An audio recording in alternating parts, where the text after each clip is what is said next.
esta conferencia adquiere un valor especialmente significativo. La literatura, lejos de ser un saber accesorio o decorativo, constituye uno de los espacios fundamentales para el desarrollo del pensamiento crítico, de la sensibilidad intelectual y de la capacidad de análisis. Y la literatura enseñada en la escuela pública cumple además una función insustituible, la de garantizar que el acceso al conocimiento no sea un privilegio, sino un derecho. A través de los grandes textos como El Quijote, la educación secundaria no solo transmite una tradición cultural, sino que forma lectores conscientes, capaces de comprender el mundo, de cuestionarlo y de pensarse a sí mismos con mayor lucidez y libertad. Gracias, profesor maestro, por aceptar esta invitación y por compartir hoy con nosotros su tiempo, su pensamiento y su experiencia. Estamos seguros de que su intervención será una ocasión valiosa para reflexionar sobre la literatura, la lectura y el sentido profundo de nuestra labor educativa. Le cedemos ahora la palabra con la certeza de que esta conferencia dejará una huella duradera en nuestra comunidad educativa. Muchas gracias. Un aplauso.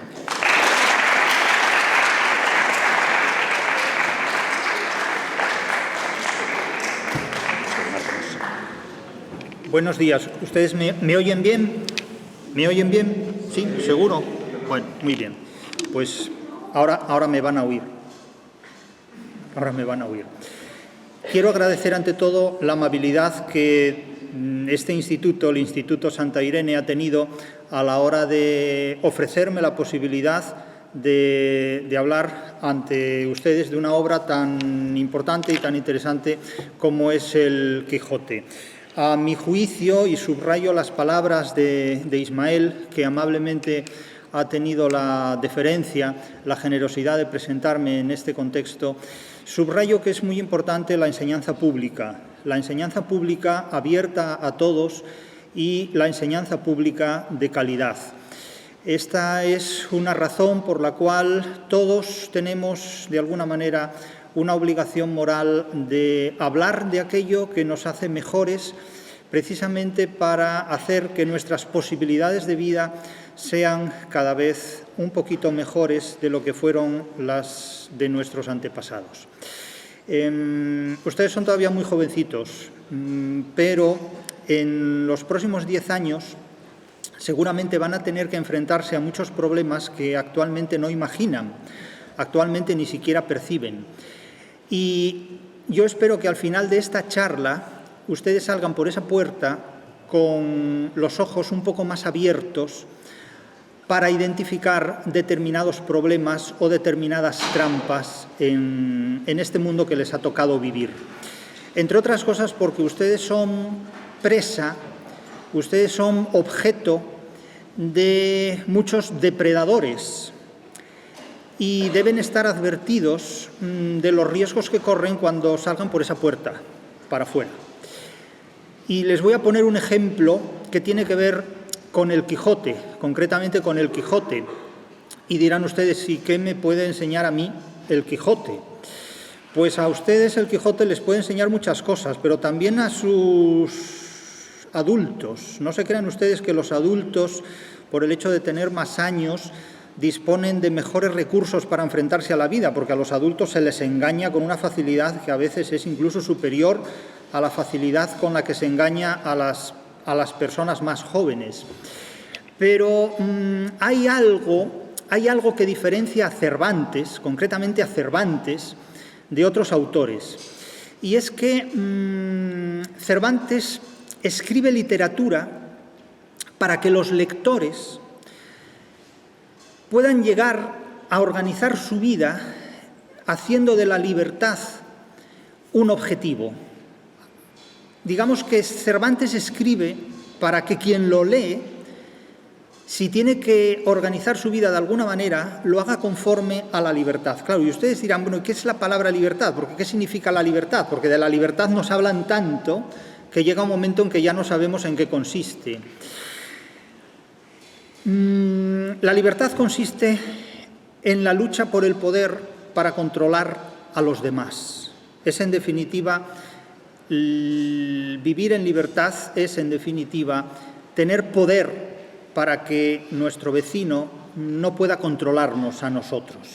Y en ese equilibrio de poderes, en ese equilibrio de libertades, podemos vivir. De hecho, el león tiene más libertad que el cervatillo, porque el león se puede comer al cervatillo, pero el cervatillo no se puede comer al león, de tal manera que la libertad del león es mucho más amplia que la del cervatillo. Ustedes en este momento son cervatillos y los leones están fuera de esa puerta. Entonces, ¿cómo sobrevivir a la jungla? Pues ustedes verán. Yo les voy a dar algunas interpretaciones que están contenidas en el Quijote. Pero ya les digo que si ustedes saben leer literatura, si ustedes saben identificar lo que la literatura dice, ustedes van a manejar un código de supervivencia que aquellas personas que no saben manejarse en la literatura no podrán controlar. Digamos que con literatura ustedes son un cervatillo que puede vivir como un león. Y esto es algo mucho más importante de lo que parece, porque comúnmente los enemigos a los que ustedes se enfrentarán en la vida carecerán de los conocimientos literarios que, si ustedes tienen en la cabeza, les permitirá ganar la batalla a muchos adversarios. Lo primero que hay que hacer para vivir en libertad es tener en cuenta lo siguiente, y es saber que la libertad empieza por una cosa muy importante, que es saber distinguir la realidad del engaño. A ustedes van a tratar de engañarles en la vida en montones de ocasiones, pero en montones de ocasiones. Entonces, si ustedes saben distinguir la realidad del engaño, la realidad del error, ustedes tienen ya muchas batallas ganadas de antemano. No hay ni una sola obra literaria que haya descrito mejor la lucha que el ser humano mantiene con sus ficciones, con sus espejismos, con sus errores, que el Quijote. Y esto es muy importante, porque ya les digo, no hay ni una sola obra literaria que supere al Quijote en la capacidad de poner delante del ser humano todos los espejismos, todos los engaños y todos los fantasmas que con frecuencia convierten al ser humano en un neurótico. Decía Sófocles en una de sus tragedias que para aquel que tiene miedo, todos son ruidos. Hoy vivimos en una sociedad donde el ser humano, sobre todo los más jóvenes, padecen muchos problemas psicológicos, muchos trastornos de personalidad, muchas enfermedades mentales.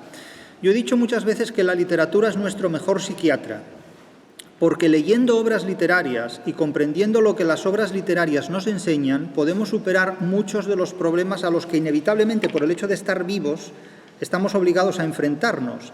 Y como les digo, quédense con esta frase: ninguna obra literaria mejor que el Quijote ha descrito, ha explicado la lucha que el ser humano mantiene contra sus propios fantasmas, la lucha que el ser humano mantiene contra sus propios espejismos. Cuando alguien, delante de unos molinos de viento, cree que ve un gigante, está equivocado. Porque si se enfrenta a ese gigante, no es que el gigante le dé una bofetada, es que el aspa del molino de viento lo va a zarandear y lo puede matar. Entonces es muy importante, para abrirse camino en la vida, no confundir unas cosas con otras, no confundir la realidad con la ficción, no confundir la realidad con el error. Por eso el Quijote es un manual, hoy dirían de autoayuda, es un manual de supervivencia, en definitiva, para distinguir la realidad del error, para distinguir al profesor del timador. El profesor es alguien que debe educarnos. Educar es conducir. Cuando ustedes saquen el carnet de conducir, sepan que conducir viene del latín ducere y tiene el mismo lexema que educar. De hecho, saber conducir es saber moverse con un cuerpo móvil, en ese caso, en el caso del coche, por ejemplo, a través de un contexto lleno de obstáculos, de otros coches que circulan enfrente y de alguien que puede oponerse a nosotros. De tal manera que la educación, en definitiva, no es más que saber conducirse en un mundo lleno de adversidades. Y recuerden que ustedes en estos momentos son el cervatillo y los leones están fuera esperándoles. Entonces, ¿cómo defenderse de todo esto? Yo les voy a poner un ejemplo tomado del Quijote. Es un episodio del Quijote que está en la segunda parte de esta novela, en el capítulo 62. Ustedes lo pueden leer, si quieren, con calma, en algún momento dado de su vida. Van a la segunda parte del Quijote, el capítulo 62. Y es un episodio que habla de una cabeza encantada, de una cabeza que habla, una cabeza de bronce a la que se le hacen preguntas y la cabeza responde. Y claro, ustedes dicen, ¿cómo puede ser posible esto? Pues sí, hay un personaje del Quijote que tiene en su casa una cabeza que se llama Cabeza Encantada, a la cual la gente le puede hacer preguntas y esa cabeza responde a las preguntas. Supongo que nadie de ustedes tiene en su casa una cabeza encantada a la que se le puedan preguntar pues cuáles son los números de la lotería de Navidad o cuáles son los números de la lotería primitiva. En aquella época no existía lotería de Navidad, pero este señor tenía en su casa una cabeza encantada. Bien, vamos a ver en qué consiste esto. Les voy a leer el Quijote. Ustedes me dirán si comprenden perfectamente el texto del Quijote o no, porque hay gente que dice que el texto del Quijote está en un español que los españoles actuales no lo comprendemos, lo cual a mí siempre me resultó muy gracioso, ¿no? Porque el Quijote da para mucho sentido del humor. El capítulo se titula que trata de la aventura de la cabeza encantada con otras niñerías que no pueden dejar de contarse. Niñerías quiere decir cosas infantiles, lo cual ya nos pone en antecedentes de que lo que aquí va a ocurrir, una cabeza encantada, puede no ser cosa de adultos. Y sin embargo, son los adultos los que hacen este tipo de invenciones. Levantados los manteles, porque acaban de comer, y tomando don Antonio es el dueño de la cabeza encantada, por la mano a don Quijote, se entró con él en un apartado aposento, en el cual no había otra cosa de adorno que una mesa, al parecer de jaspe, que sobre un pie de lo mesmo se sostenía, sobre la cual estaba puesta, al modo de las cabezas de los emperadores romanos, como si fuera una efigie, los pechos arriba, una que semejaba ser de bronce. Paseóse don Antonio con don Quijote por todo el aposento, rodeando muchas veces la mesa, después de lo cual le dijo a don Quijote: «Ahora, señor don Quijote, que estoy enterado que no nos oye y escucha alguno, y está cerrada la puerta, quiero contar a vuestra merced una de las más raras aventuras que, por mejor decir novedades, imaginarse pueden, con condición de que lo que a vuestra merced yo le dijere lo ha de depositar en los últimos retretes del secreto». Un retrete no es un váter, es un lugar apartado, un lugar secreto. Hablar de los retretes del secreto es como hablar del secreto de los secretos más profundos, ¿eh? Es decir, que se lo presenta como si fuera una confidencia, ¿verdad? Esto es la confidencia de un traidor. Es como cuando alguien te dice, te voy a contar un secreto. Cuando alguien te dice, te voy a contar un secreto, problema, porque o es un secreto falso, o busca una falsa confidencia, o busca traicionar. Con frecuencia, Judas es el personaje que más secretos cuenta. Ya saben ustedes que el ratoncito Pérez es el animal que más dientes tiene, ¿no? Pues Judas es el personaje que más confidencias cuenta para traicionarlas. ¿No han sido ustedes niños? Pues el ratoncito Pérez es el animal que más dientes tiene. Seguimos con el Quijote. «Así lo juro», respondió don Quijote. Es decir, va a conservar la confidencia, ¿no? «Y aunque le echaré una losa encima para más seguridad, porque quiero que sepa vuestra merced, señor don Antonio», que ya sabía su nombre, «que está hablando con quien, aunque tiene oídos para oír, no tiene lengua para hablar. Así que con seguridad puede vuestra merced trasladar lo que tiene en su pecho en el mío». Y entonces don Antonio le dice que le va a confiar un secreto, el secreto de la cabeza encantada. «Quiero poner a vuestra merced en admiración con lo que viere y oyere, y darme a mí algún alivio de la pena que me causa no tener con quien comunicar mis secretos, que no son para fiarse de todos».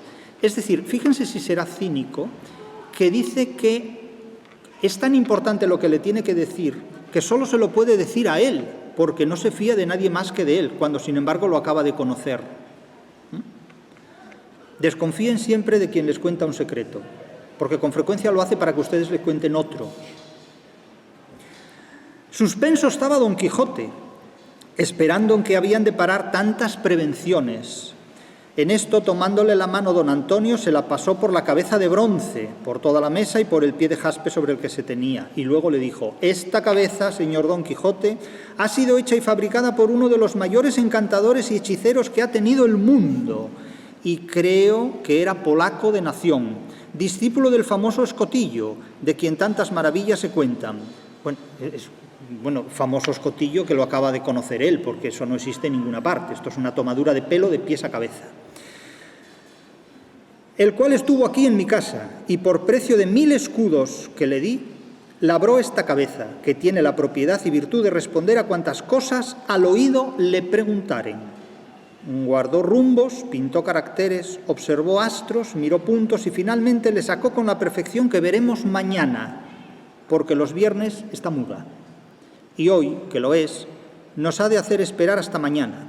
En este tiempo podrá ver vuestra merced prevenirse de lo que querrá preguntar, que por experiencia sé que dice la verdad en cuanto responde. Es decir, no solo dice el tipo este, que tiene una cabeza encantada en su casa, que dice la verdad de lo que todos le preguntan, sino que además lo hace cualquier día menos los viernes, por ejemplo. Es decir, nada de esto se puede tomar en serio, pero sin embargo Don Quijote ingenuamente lo cree o simula creerlo. Pero no solo Don Quijote, sino que don Antonio tiene la costumbre de invitar a mucha gente en su casa para celebrar meriendas y comidas. Y también invita a más personas aparte de Don Quijote. Y entonces, llegado el sábado, van a hacer la prueba de la cabeza encantada. Yo no sé qué es lo que ustedes le preguntarían a una cabeza encantada para que les dijera. Yo les preguntaría los números de la lotería primitiva, por ejemplo. Pero fíjense lo que les preguntan estas personas. Otro día le pareció a don Antonio ser bien hacer la experiencia de la cabeza encantada, y con don Quijote Sancho y otros 2 amigos, con las 2 señoras que habían molido a don Quijote en el baile, porque han bailado con don Quijote de una manera burlesca y lo han dejado molido, que aquella propia noche se habían quedado con la mujer de don Antonio, se encerraron en la estancia donde estaba la cabeza. Contóles a todos la propiedad que tenía la cabeza, con lo cual la confidencia de don Quijote quedó en nada, porque ahora ya resulta que es secreto público, ¿no? Eso es como cuando la prensa dice, hay un plan secreto para hacer tal cosa. Dice un plan secreto y la prensa lo publica en todas partes. Es una cosa curiosa, es como la cabeza encantada. Fíjense que la sociedad en la que viven utiliza muchos procedimientos que ya están contados en el Quijote. Contóles la propiedad que tenía la cabeza, encargóles el secreto y díjoles que aquel era el primero día donde se había de probar la virtud de la tal cabeza encantada. Es decir, que la cabeza nunca había hablado hasta ese momento. Era la primera vez, era su estreno. Y si no eran con los amigos de don Antonio, ninguna otra persona sabía el busilis del encanto, el secreto del encanto. Y aun si don Antonio no lo hubiera descubierto primero a sus amigos, estos tampoco lo habrían sabido. El primero que se llegó al oído de la cabeza fue el mismo don Antonio, y díjole con voz sumisa quiere decir con voz suave, pero no tanto que de todos no fuese entendida. Le pregunta, dime, cabeza, por la virtud que en ti se encierra, ¿qué pensamientos tengo yo ahora? Esto es pregunta de gran hermano, ¿no? Es decir, ¿qué es lo que yo pienso ahora, ¿no? Y la cabeza le dice, sin mover los labios, porque era de bronce, claro, con voz clara y distinta, de modo que fue de todos entendida esta razón. Yo no juzgo de pensamiento. Eso le responde la cabeza. ¿Ustedes se lo creen? Esto está en el Quijote. Vamos a ver qué ocurre. Yo no juzgo de pensamiento, dijo la cabeza. Oyendo lo cual todos quedaron atónitos, y más viendo que en todo el aposento ni alrededor de la mesa había persona humana que pudiese responder. ¿Cuántos estamos aquí?, tornó a preguntar don Antonio, y fuele respondido por el propio tenor, paso. Estáis tú y tu mujer, con 2 amigos tuyos y 2 amigas de ella, y un caballero famoso llamado Don Quijote de la Mancha, y un escudero suyo que se llama Sancho Panza. Es decir, la cabeza parece que sabe quiénes están ahí perfectamente. Una cosa sorprendente, ¿no?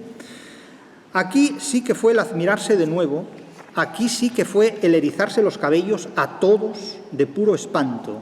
Y apartándose don Antonio de la cabeza, dijo, esto me basta para darme a entender que no fui engañado del que me vendió esta cabeza, cabeza habladora, cabeza respondona y admirable cabeza. Llegue otro y pregúntele lo que quisiere. Y sigue así, pregunta otro.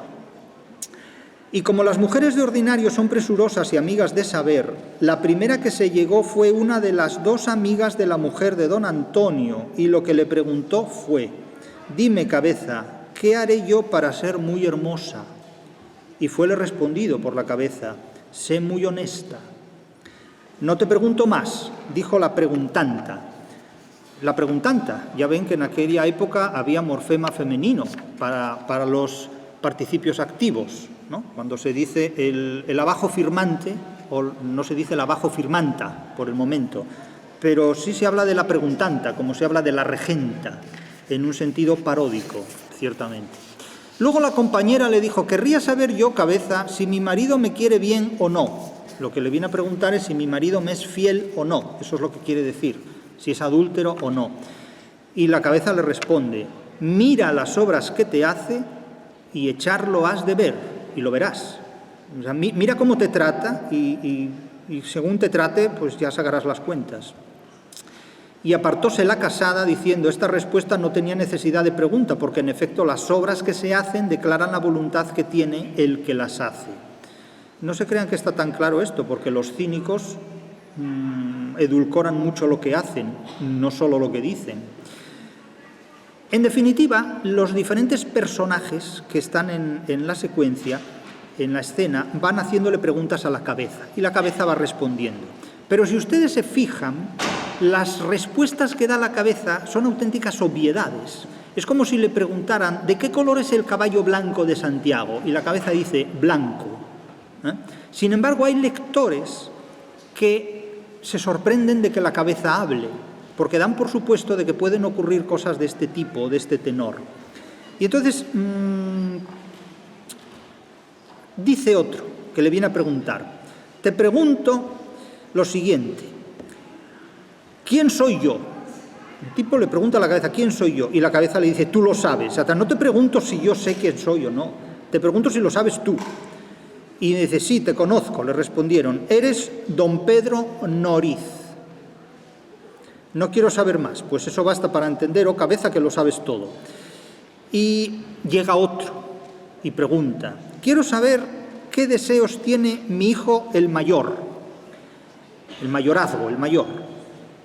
Y dice la cabeza: «Ya he dicho que yo no juzgo de deseos, pero con todo y con eso te sé decir que los que tu hijo tiene son los de enterrarte». Es una manera de decir los de matarte. «Eso es», dijo el caballero, «lo que veo por los ojos, con el dedo lo señalo».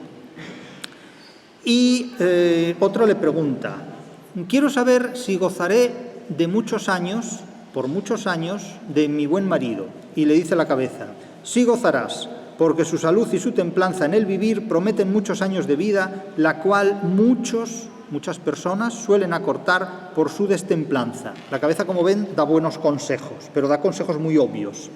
Y luego llega Don Quijote. ¿Y qué pregunta Don Quijote? «Dime tú», dice Don Quijote, «el que respondes».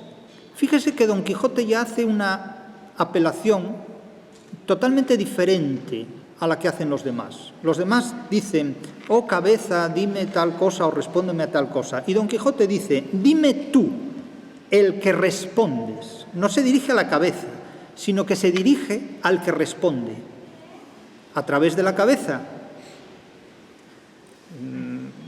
Quédense con la forma en que Don Quijote hace las preguntas, porque Don Quijote parece loco, no parece tonto, porque no lo es, pero parece loco, y a lo mejor resulta que no es tan loco como parece. «Dime tú, el que respondes, ¿fue verdad o fue sueño lo que yo cuento que me pasó en la cueva de Montesinos?». Dice: «A lo de la cueva hay mucho que decir, de todo tiene. Los azotes de Sancho irán despacio y el desencanto de Dulcinea llegará a su debida ejecución». Y dice Don Quijote: «No quiero saber más, que como yo veo a Dulcinea desencantada, daré cuenta de que viene bien todo lo demás», etcétera, etcétera. Siguen otras preguntas, no les voy a abrumar con otras preguntas, no muchas más. Pero, claro, yo les pregunto a ustedes, que intuyo que no han leído este episodio todavía, si le dan crédito o no, si realmente creen que esto es así o no. Pero fíjense lo que yo he dicho al principio. que Cervantes es un autor que nos educa para la libertad, no para la felicidad. Nos educa para la libertad, nos educa para ser libres, no para ser felices, nos educa para ser libres, y la libertad empieza por saber distinguir la realidad del engaño, la realidad del error. Aquí termina la aventura de la cabeza encantada. Todos salen encantados de haber conocido a una cabeza encantada que habla. Pero el narrador del Quijote nos descubre lo siguiente. Cito, leo, vean la explicación.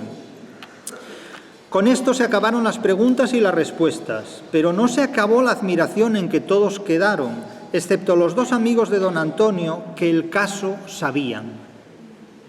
¿Qué es lo que hay que saber de este caso? El cual quiso uno de los narradores del Quijote, llamado Cide Hamete Benengeli, declarar luego, por no tener suspenso al mundo, creyendo que algún hechicero y extraordinario misterio de la tal cabeza hablaba o se encerraba en ella. Y así dice que don Antonio Moreno, a imitación de otra cabeza que vio en Madrid fabricada por un estampero, es decir, por alguien que hace estampas y esculpe, hizo esta en su casa para entretenerse y suspender a los ignorantes. Es decir, que el propio narrador del Quijote califica de ignorantes a quienes creen en estos embustes y en estas mentiras. Es decir, a quienes, distinguiendo la realidad del engaño, se quedan con el engaño y dejan volar la realidad. A estos ignorantes el Quijote los llama idealistas. Pero los idealistas se enfurecen cuando se ven identificados con estos términos. Por eso los idealistas han secuestrado el Quijote. Yo diría que hay dos bandos que pelean por la interpretación del Quijote. En un bando están los idealistas, que son el 99%, y en el otro bando estamos los que no somos idealistas, que somos el 1%. Pero en nuestro bando está Cervantes. En ese 1% está Cervantes. Con esto basta. Aunque tengamos al 99% enfrente, nos da igual. Porque Cervantes los califica de ignorantes y esto les parece fatal a todos ellos, les parece fatal. Y el narrador dice, el narrador que es Cervantes, porque cuando leemos el Quijote leemos a Cervantes, excepto para los autores del estructuralismo que decían que el autor había muerto, ¿no? Como si el Quijote lo hubiera engendrado una mota de polvo de la galaxia y no Cervantes. Dice Cervantes, por boca del narrador, y la fábrica era de esta suerte, es decir, la elaboración, la fabricación del embuste era de esta suerte. La tabla de la mesa era de palo, como puede ser esta que tenemos, pintada y barnizada como jaspe, como el mármol jaspeado, por ejemplo, con algún que otro dibujo abstracto. Era de jaspe. Y el pie sobre el cual se sostenía era igualmente de jaspe, con 4 garras de águila que de él salían para mayor firmeza del peso. La cabeza, que parecía medalla y figura de emperador romano, es decir, como la efigie de un emperador romano, era grande, y de color de bronce, estaba toda hueca. Nótese que cuando se habla de una cabeza hueca, esto tiene un doble sentido.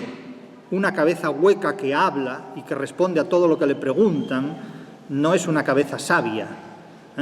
Cuando Cervantes dice que la cabeza estaba toda hueca, con este tipo de apelaciones describe lo que es la cabeza de los idealistas. Está hueca porque en ella cabe todo.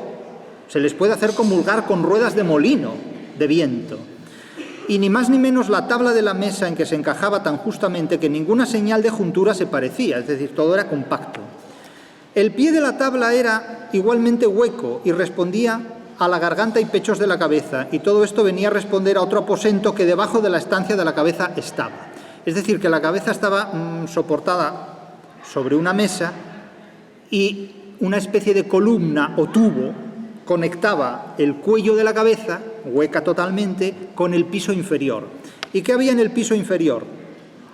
Por todo este hueco de pie, mesa, garganta y pechos de la medalla y figura referida se encaminaba un cañón de hoja de lata muy justo, como una tubería, diríamos, que de nadie podía ser visto.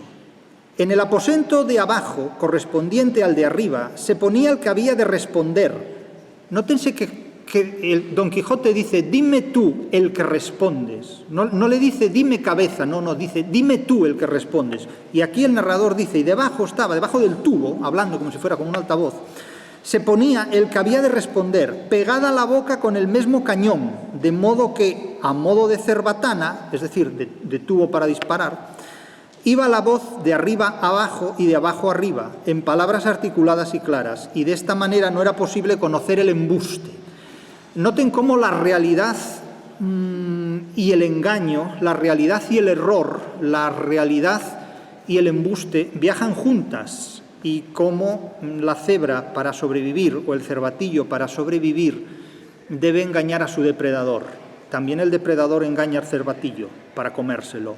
Un sobrino de don Antonio, estudiante agudo y discreto, fue el respondiente, el cual, estando avisado de su señor tío de los que habían de entrar con él en aquel día en el aposento de la cabeza, le fue fácil responder con presteza y puntualidad a la primera pregunta.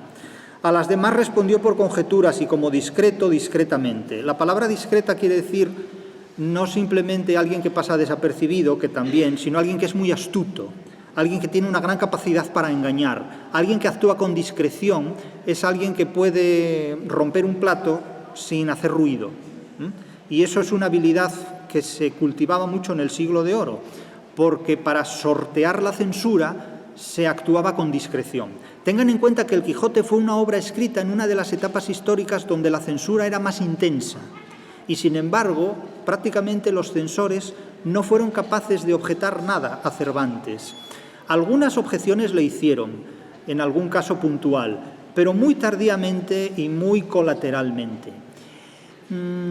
Evidentemente la censura existe en todas las épocas y en la nuestra también. En nuestra época hay un montón de cosas que no se pueden decir públicamente, pero cuando la inteligencia del escritor es superior a la inteligencia del lector, un escritor puede decir lo que quiera sin que los censores se enteren. Insisto, cuando la inteligencia del escritor es superior a la inteligencia del censor, la libertad queda por encima de las prohibiciones. Y la literatura, en este sentido, es una de las artes más hábiles y más inteligentes para evitar las privaciones de libertad a la que los diferentes poderes someten al ser humano. Por eso les digo a ustedes que si tienen una buena formación literaria, nadie les podrá poner un tapón en la boca, ni unas cadenas en las manos. Por esa razón, la mayor parte de ustedes ya tienen un bachillerato donde la literatura tiene muy pocas horas de enseñanza, porque la literatura es una materia muy peligrosa. Ya saben ustedes que yo tengo una mascota. Mi mascota es la serpiente del paraíso. Esa es la única mascota que yo realmente quisiera tener conmigo, porque es la más inteligente de todas. La mascota del paraíso promete lo que no puede cumplir. La mascota del paraíso enseña más que Dios. Por eso precisamente fue el gran enemigo del Creador. Créanme, es verdaderamente la más valiosa de todas las mascotas posibles. Pues bien, la literatura en muchos aspectos habla como si fuera la serpiente del paraíso, porque dice cosas que a ningún Dios le está permitido tolerar, en definitiva. De tal forma que este es el truco y el embuste en líneas generales. Todo el Quijote realmente es un libro que tiene como objetivo, insisto, poner delante del ser humano lo que son los engaños que otros seres humanos fabrican y construyen para timarlo. No solo en este episodio de La Cabeza Encantada, hay otros episodios en los que se presenta un mono que adivina el futuro, pero luego resulta que el mono adivina el pasado. Claro, adivinar el pasado es algo muy chocante, muy sorprendente, y finalmente se descubre que el mono no adivina ni el pasado ni el futuro, sino que simplemente es un invento de un delincuente disfrazado de titiritero que trata de ganarse la vida de este modo. Pero, insisto, si ustedes leen el Quijote, ustedes van a descubrir que episodio tras episodio y capítulo tras capítulo, Cervantes, el autor de esa obra, les presenta una serie de situaciones que tienen como finalidad, básicamente, un engaño para sacarle dinero a la gente. Eso es básicamente uno de los grandes motores del Quijote. Hay muchos otros, desde luego, porque el Quijote es una obra en la que está el genoma de la literatura. indudablemente.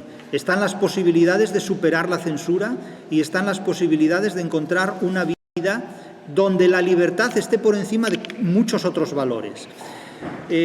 Cuando hoy día con frecuencia se presenta en la enseñanza la promesa de la felicidad, hay muchos colegios que dicen: nosotros educamos para que nuestros hijos sean felices. Eso es una tomadura de pelo porque nadie puede asegurar la felicidad.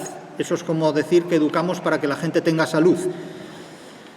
Evidentemente, pero llega un momento en que la salud se muere, como dice un médico amigo mío, un médico que es mi amigo, quiero decir, un médico que es amigo mío, me dice, cuando a veces los pacientes se le ponen un poco pesados, y dice: ¿y si hago esto? ¿Y si hago lo otro? ¿Y si no sé qué? Y entonces ya hay que pasar al paciente siguiente porque ya el tiempo se acaba y ya se ha dicho todo lo que se tenía que decir. Y dice: mire, usted desde el momento en que nace tiene el 100% de probabilidades de morirse.